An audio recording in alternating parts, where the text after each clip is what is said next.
The most obsolete idea is go to school, get a job, work hard, save money, get out of debt, and invest for the long term in the stock market. See, why would you save money when they're printing trillions of dollars? The gap between the 1% and 99% is massive. You see, it's not just money. You have to step back and look at the bigger picture. So what do you do? In every one of us is a poor person. There's still a poor person inside me. There's also a middle class person, and the middle class person wants security. They want that steady paycheck. And there's a rich person. And they're all inside of us, except that it's not taught. You're taught to go to school, get a job, and get a paycheck. You're not taught to how to get rich.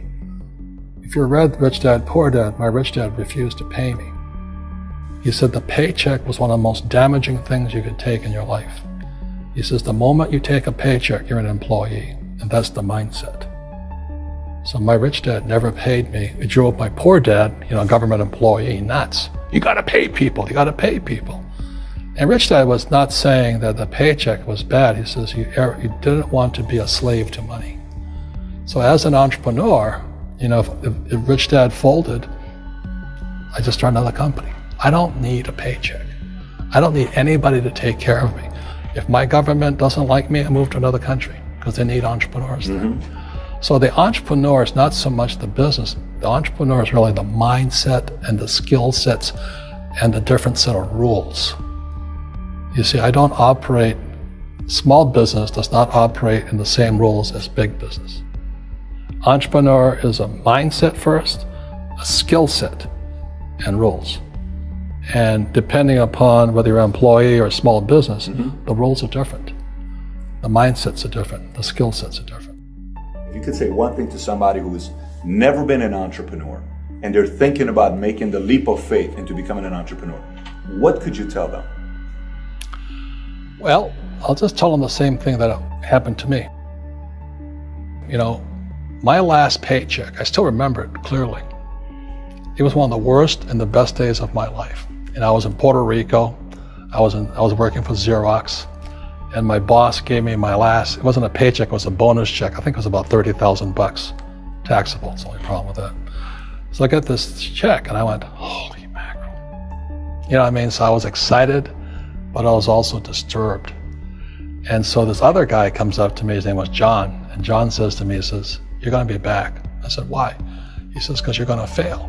I looked at him and said, look, few expletive words, because that's what he did. He left Xerox, failed, and he came back. And I said, look, you failed and you came back, but I'm gonna fail and I'm never coming back. And that's the attitude. Do you know what I mean? If you say, well, if I fail, I'll go back to mommy and daddy, then that's what you'll do. So if you fail, that's when I became an entrepreneur, because I had no money. I had no money for years. I didn't have a paycheck. But that's what my rich dad encouraged me to do. He says, when you don't have this paycheck, you get hungrier, smarter, and it's a test of your character. Will you become a crook? Will you become dishonest? Will you cheat and steal? Or will you become a better human being? So really, that's the benefit of becoming an entrepreneur, is you really find out who you are when you don't have anything.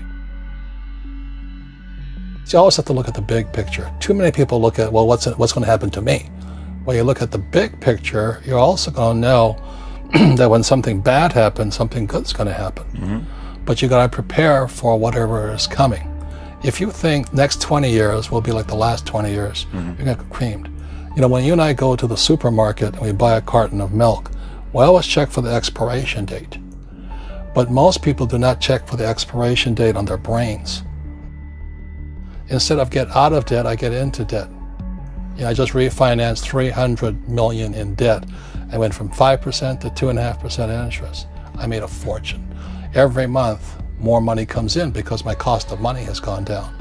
So while some financial experts are saying get out of debt, I'm saying learn how to use debt. See, when I came back from in Vietnam in January of '73, the first thing my rich dad said to me was go to school to learn how to invest in real estate. It wasn't real estate, it was how to use debt and taxes. Debt and taxes make the rich richer. Debt and taxes make the poor, the middle class, poor. So all the rich guys who are doctors and lawyers or, those guys, they're getting creamed and they don't know why. Doctors are getting creamed. Oh yeah, they make it more money, but the take home is less. Sure.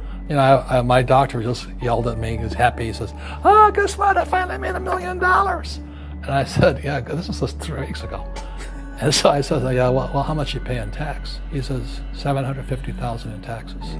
So his net was about $400,000. That's not bad. But when I make $1 million, I keep $1 million. And the reason is because I don't make it by working for money. See, if you work for money, you're taxed.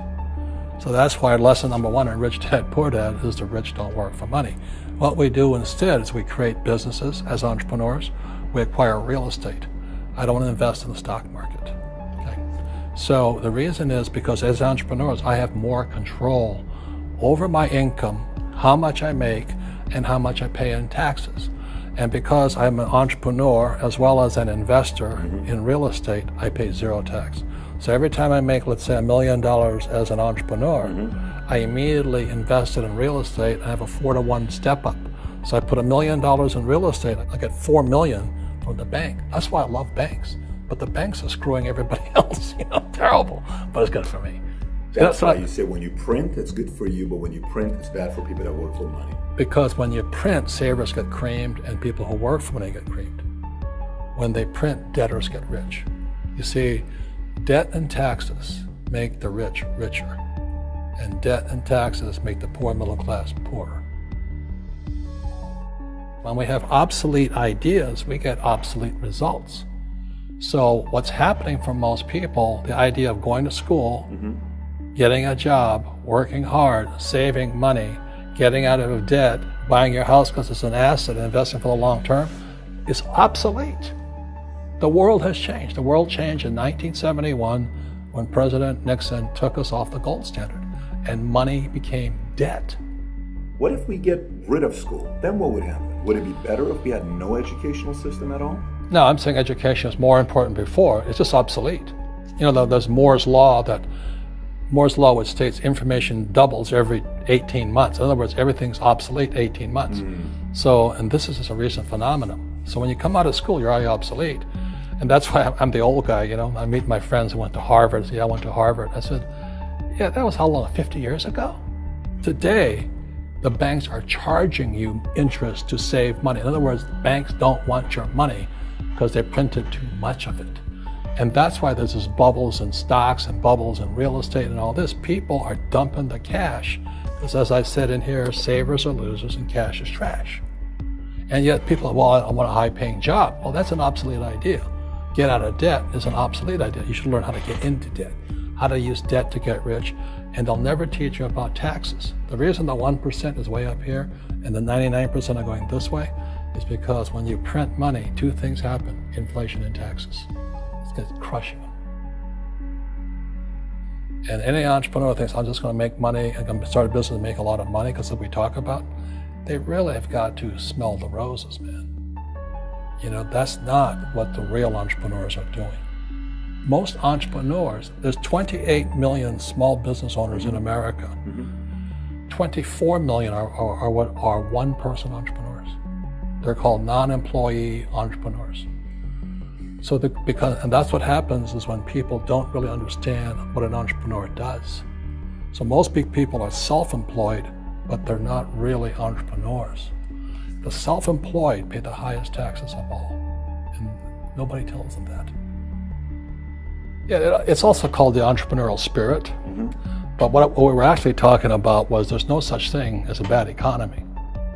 There's external, you and I, we all have an external economy.